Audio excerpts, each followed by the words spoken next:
General साहब नमस्कार, बहुत-बहुत स्वागत है आपका मेरे शो में। नमस्कार मनविंदर।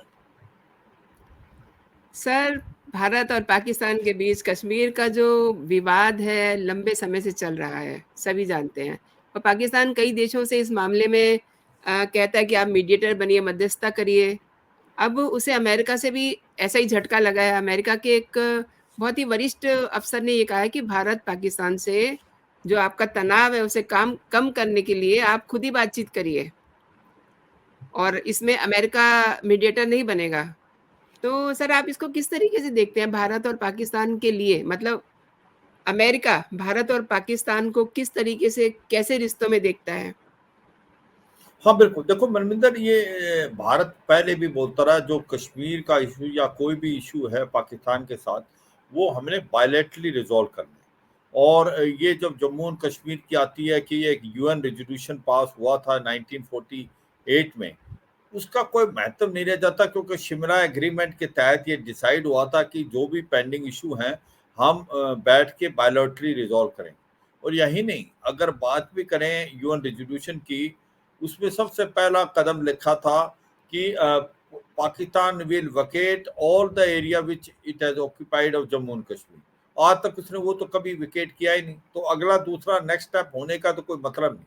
कहने का मतलब यह है कि जो माइक किर्बी ने भी बोला था, जो एक स्पोक्स पर्सन है यूएस के, उन्होंने यही एक बताने की कोशिश की है कि हम एनकरेज करेंगे आप दोनों देश बात करें, मगर मध्यस्थता कोई नहीं करेगा, हम अमेरिका नहीं चाहेगा, और डायलॉग और डिप्लोमेसी से अपने जो है मैटर को रिजॉल्व करें।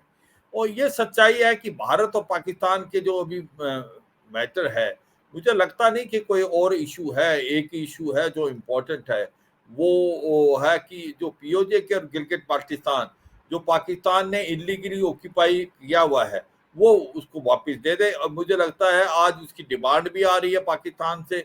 लोग जो है सड़कों पे खड़े हैं, पुंछ की तरफ बढ़ना चाहते हैं, चाहे वो मुजफ्फराबाद, मीरपुर, कोटली, झांगड़, वहाँ लोग आए हैं। उनको ना बिजली है, ना पानी है, ना खाने को दाने हैं। आटे की कीमत 350 400 है। तो वो कह रहे हैं कि हम भारत का हिस्सा था, हम भारत में मिलना चाहते हैं। इसी प्रकार से जो गिलगित बाल्टिस्तान है, वो कहते हैं स्कार्दू से कारगिल के रास्ते खोलो, हम भारत से खरीदारी करेंगे, हम भारत में मिलना चाहते हैं। तो मुझे लगता है अभी हमारा मुद्दा एक ही रह गया है, पाकिस्तान को समझना चाहिए और ये जो क्रॉस बॉर्डर टेररिज्म है इसको बंद करे, क्योंकि नहीं तो वो फिर खुद एक प्रकार नहीं करेगा। जिस प्रकार से आतंकवाद आज पाकिस्तान को फैल रहा है, उसको खा जाएगा। तो मुझे लगता है यही एक मेन मुद्दा है भारत के और पाकिस्तान के बीच में, और पाकिस्तान को अब समझना चाहिए। नहीं तो वैसे भी जिस प्रकार से सिविल वार जैसी सिचुएशन वहां पैदा है और टेररिज्म बढ़ता जा रहा है, political instability, economic crisis, Pakistan के 4 हिस्से होके रहेंगे। एक खैबर पख्तूनख्वा, बलूचिस्तान, सिंध और पंजाब, और गिलगित पाकिस्तान और पीओजे के भारत में मिलेगा। मनविंदर। अ, अभी 2-3 दिन पहले मैं कुछ देख रही थी, पढ़ रही थी, तो उसमें वहाँ के आम जो यू कैन से यूट्यूबर्स हैं, वो उन्होंने इच्छा व्यक्त की कि हमें भी एक मोदी जैसा बिल्कुल। अ, प्रधानमंत्री मिले, हमें भी एक एस जयशंकर जैसा विदेश मंत्री मिले जो हमारी अच्छी कहानियाँ सुनाए। आई मीन वो कुछ अच्छे होने के ख्वाब देख रहे हैं। हाँ बिल्कुल, देखो मनविंदर, सच्चाई से बोला है। उस चीज को आप ये देखें, जो यूट्यूबर हैं पाकिस्तान में, अब अवाम जागरूक हो गए। अवाम को लग रहा है पाकिस्तान में कि उनका भट्टा गोल है, वो इनके जो लोग राज कर रहे हैं उन्होंने किया। 75 साल में से 33 साल तो पाकिस्तान की आर्मी ने डायरेक्ट रूल किया, और 40 से 45 साल पीछे से किया रूल। और आज ये है, पाकिस्तान को लगता है कि उनका भट्टा गोल इसीलिए हुआ कि उनके जो रूलर थे उन्होंने अच्छी तरीके से रूल नहीं किया, करप्शन की, पॉलिटिकल इंस्टेबिलिटी की। और जैसे पाकिस्तान की आर्मी है, उसने एक फौजी फाउंडेशन चलाया, इकोनॉमिक पैरेलल गवर्नमेंट चलाई। तो अब उनको लग रहा है कि जो पाकिस्तान जिसकी जीडीपी भारत से के करीब करीब किसी हद तक अच्छी थी 1960 तक, आज वो टूटने के कगार पे कैसे होगा। आज उसका फॉरेन रिजर्व $4.1 बिलियन है, 15 दिन का इंपोर्ट नहीं। $186 बिलियन का कर्जा है, उसका रुपी 77% गिर गया है एक साल के अंदर। आज $300 एक डॉलर के बराबर है। इंपोर्ट बढ़ते जा रहे हैं, एक्सपोर्ट जो टेक्सटाइल की इंडस्ट्री थी वो भी ठप पड़ी है, इन्वेस्टमेंट कोई हो नहीं रही क्योंकि आतंकवाद बढ़ता जा रहा है पाकिस्तान में। तो ऐसे में लोग कह रहे हैं कि कहीं ना कहीं हमारी बदकिस्मती है कि हमें ऐसा लीडर नहीं मिला जो कि प्राइम मिनिस्टर मोदी है भारत का। वो हम तो नहीं कह रहे, वो इसलिए कह रहे हैं कि ट्रैक रिकॉर्ड कि एक प्राइम मिनिस्टर मोदी है जो कि देश के लिए काम कर रहा है, वो अपने लिए नहीं कर रहा, उसका तो कोई परिवार नहीं है, वो तो बस अपन देश को परिवार मानता है। तो इसमें कोई शक नहीं, ये जो आवाज आ रही है उनके दिल से आ रही है, हम तो कोई बोल नहीं रहा। आपने तो आप तो एक जर्नलिस्ट हैं, आप देखते रहते हैं, तो ये सच्चाई है और ये एक विडंबना है पाकिस्तान की। उसकी कोई भी ऐसा सेल्फलेस अभी तक लीडर नहीं बना, जो सब बने हैं परिवारवादी किए, चाहे वो PMLN हो, PPP हो, वो उनकी आप देखें दादा पोता और भाई भतीजा ये चलता है। तो ये बात, और डॉक्टर एस जयशंकर का भी जो उन्होंने बोला बहुत अच्छा है कि एक बहुत अच्छा स्टेप लिया था प्राइम मिनिस्टर मोदी ने, मोदी गवर्नमेंट ने, जब डॉक्टर एस जयशंकर को इन्हें मिनिस्टर ऑफ एक्सचेंज अफेयर्स बनाया। वो एक मजे हुए मिनिस्टर हैं, बहुत ही काबिल डिप्लोमेट रह चुके हैं। तो उनका जो नजरिया है डिप्लोमेसी को लेके, जिस प्रकार से भारत का कद बढ़ाया उन्होंने वर्ल्ड के अंदर अपनी एक साफ सुथरी डिप्लोमेसी से, वो काबिल तारीफ है। तो ये जो बोल रहे हैं ये सच्चे मन से बोल रहे हैं और उनको लग रहा है कि अगर मोदी जैसा प्राइम मिनिस्टर और डॉक्टर एस जयशंकर जैसा minister of external affairs Pakistan को मिल जाए तो पाकिस्तान का भी बेड़ा पार हो सकता है। मनविंदर, बहुत सही कहा आपने सर। सऊदी से पाकिस्तान को एक बड़ा झटका लगा है क्योंकि भारत के साथ सऊदी अरब खुलकर आ गया है, मतलब हमारे साथ खड़ा है। और पाकिस्तानी पीएम हाल ही में सऊदी गए थे और वहाँ उन्होंने प्रिंस मोहम्मद बिन सलमान से मुलाकात की। इस मुलाकात को लेकर के सऊदी ने कहा कि दोनों देशों को यूएनएससी के जो प्रस्ताव हैं, उनको लेकर के आपस में बैठ के बातचीत करनी चाहिए और मसलों को हल करना चाहिए। अब सऊदी का ये बयान जो है अ, भारत के साथ जो रिलेशनशिप है उसका उसको शो कर रहा है और दोनों देश India, middle east, Europe corridor में भी हैं। तो आप सर कैसे देखते हैं? क्योंकि पाकिस्तान को तो उसने एक टका सा जवाब दे दिया। बिल्कुल देखो सच्चाई है, आपने बहुत अच्छा बोला कि सऊदी अरेबिया, UAE और ओमान ये सारे OIC के मेंबर हैं और ये हरदम पाकिस्तान के साथ खड़े रहे और वो कश्मीर इशू में इन्होंने पाकिस्तान का साथ दिया। मगर अब उसमें बहुत बदलाव आ गया। आज उनको सच्चाई नजर आने लगी है कि पाकिस्तान एक आतंकवाद देश है और इकोनॉमिकली जो अगर अच्छा नहीं कर रहा तो वो क्यों, क्योंकि उसने आतंकवाद का साथ दिया। आज कोई भी उसके साथ अपने रिलेशनशिप नहीं बढ़ाना चाहता। अब जो शहबाज शरीफ गए हैं थे जो 3 दिन दौरे पे सऊदी अरेबिया, और वो मोहम्मद बिन सलमान जो प्रिंस क्राउन से मिले, तो उन्होंने पहले तो उनको ये बताया कि वो आपको कोई लोन नहीं देंगे। एक तो सऊदी ने बड़े साफ सुथरे शब्दों में बोला हम $4 बिलियन के करीब इन्वेस्ट करेंगे पाकिस्तान में, लोन नहीं देंगे। तो वो एक सबसे पहला धक्का लगा। दूसरा धक्का ये लगा कि उनको लगता था कि पाकिस्तान का जो कश्मीर इशू पे हरदम सऊदी खड़ा रहा है, अब सऊदी अरेबिया को अब लगने लगा है कि जो पाकिस्तान है उसका स्टैंड कमजोर है और वो यही कह रहे हैं कि आप बैठें और म्यूचुअली इसको रिजॉल्व करें। एक प्रकार से उनको साफ सुथरे शब्दों में ये बता दिया है कि जो आप अच्छे रिलेशन नहीं करेंगे भारत के साथ तो आपको ही नुकसान होगा। और ये भी सच्चाई है कि जिस प्रकार से भारत के अंदर कश्मीर के इशू के लिए और कश्मीर के अंदर जब G20 की मीटिंग थी डेलीगेशन की, तो सऊदी भी आया, UAE भी आई और उन्होंने 500 करोड़ रुपए इन्वेस्ट करने का भी अपना एक प्रस्ताव रखा है, स्पेशली कश्मीर घाटी में, श्रीनगर में, हॉस्पिटलिटी इंडस्ट्री में। तो ये दिखलाता है कि आज की तारीख में भारत और सऊदी के रिलेशनशिप बढ़ते जा रहे हैं, क्योंकि उनको नजर आ रहा है कि आने वाले समय में ये जो ऑयल है इसका फ्यूचर नहीं है। अगले 7-8 साल में ऑयल बिल्कुल खत्म हो जाएगा।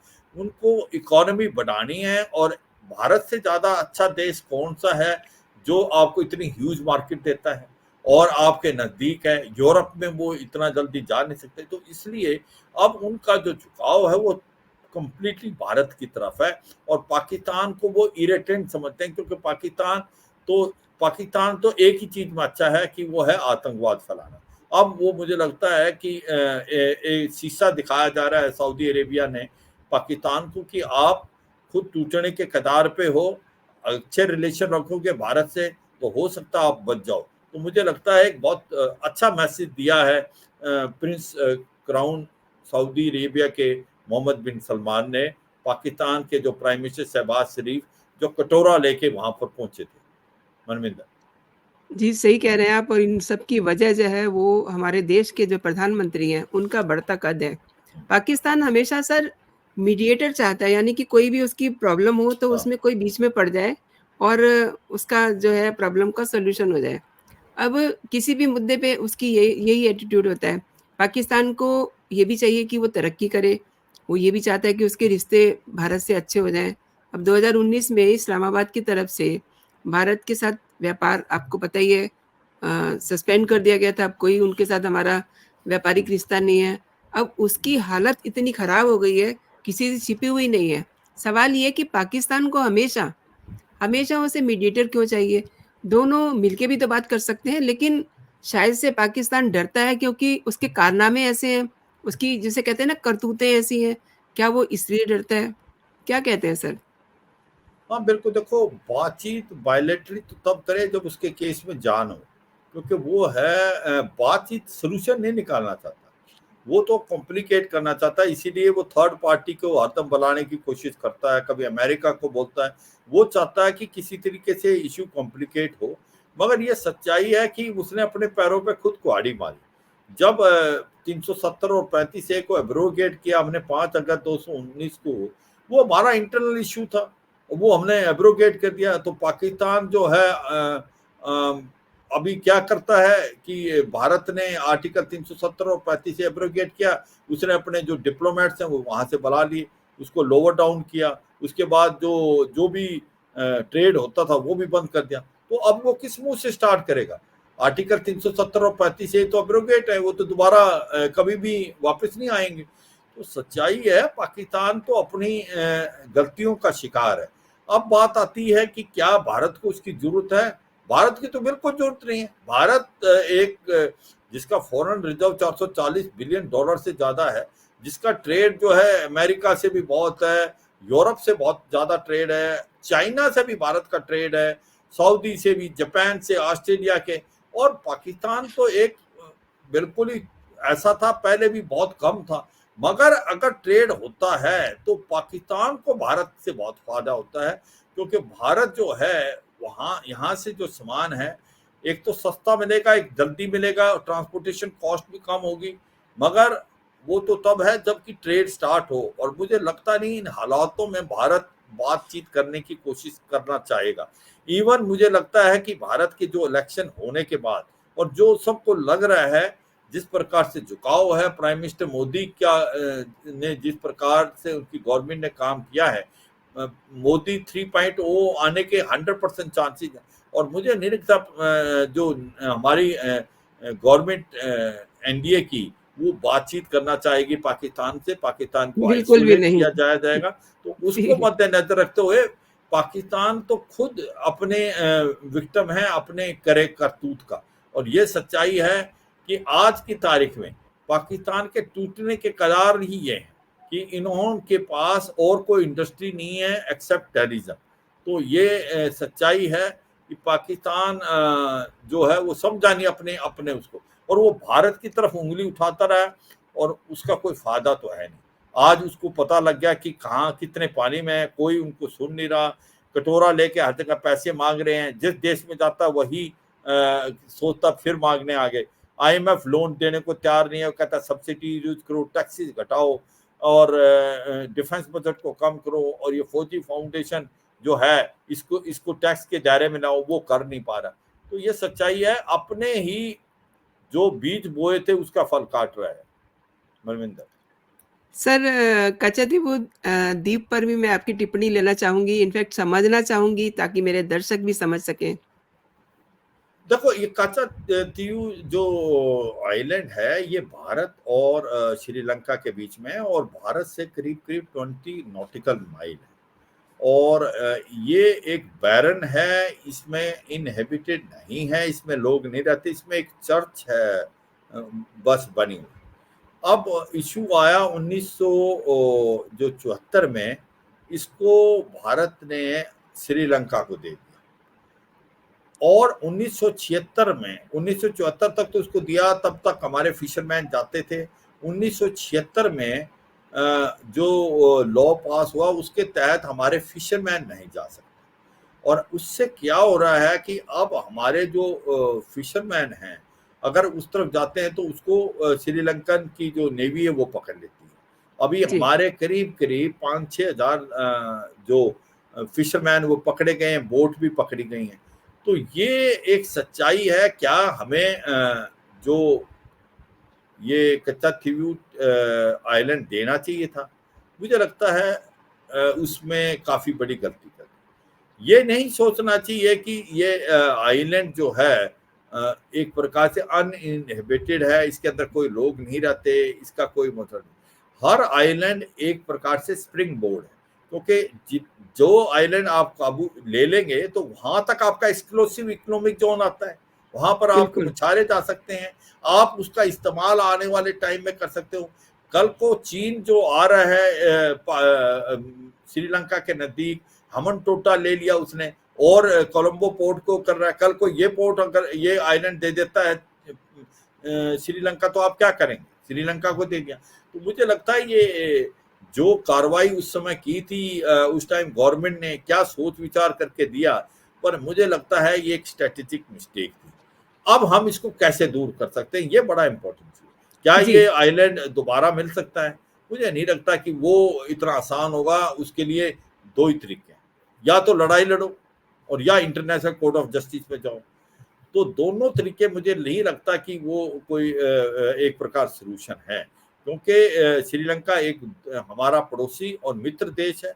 हमने अभी $4 बिलियन उनको पैसा देके, जब वो डिफॉल्ट करने वाले थे, उनको बचाया।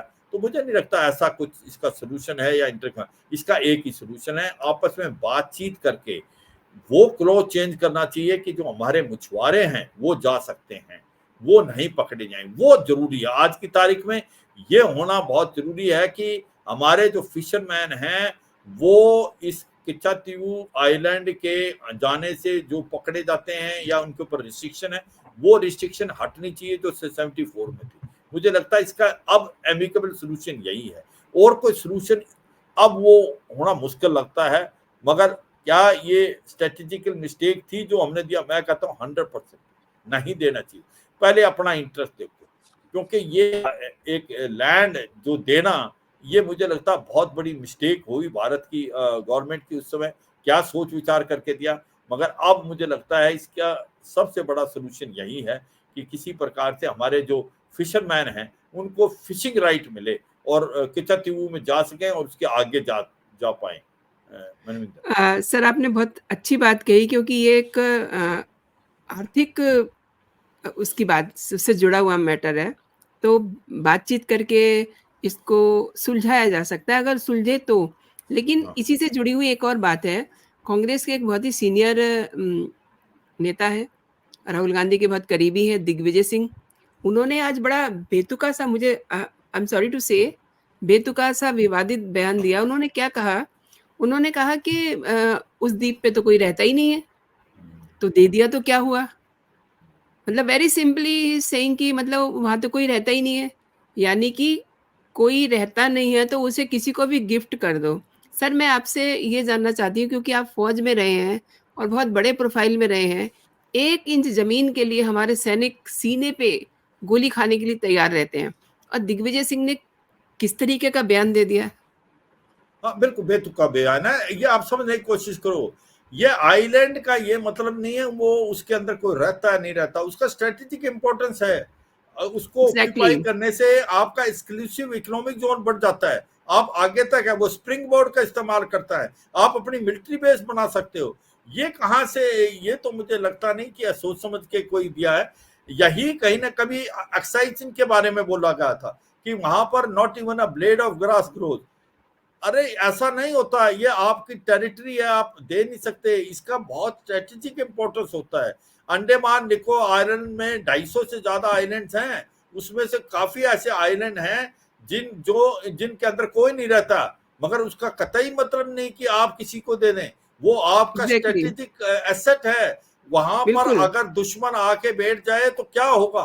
तो ये सच्चाई है। शायद ये जो कमेंट दिए ये स्ट्रेटेजिकली जो करेक्ट नहीं थे, और ये बेतुका है, ये सोच समझ के नहीं दिया गया।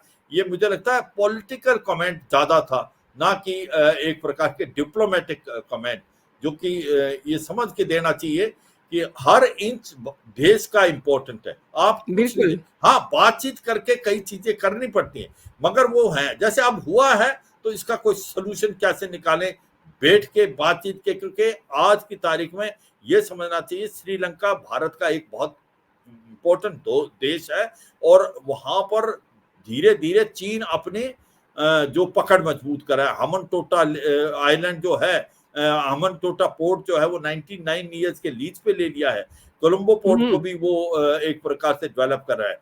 तो मुझे लगता है बातचीत बैठ के कोई ना कोई इसका सोल्यूशन निकालना चाहिए मनमिंदर। सर, आपने मेरे शो के लिए समय निकाला और इतनी अच्छी जानकारी मेरे दर्शकों को दी, आपका बहुत-बहुत शुक्रिया। जय हिंद, जय भारत। जय हिंद। जय हिंद सर।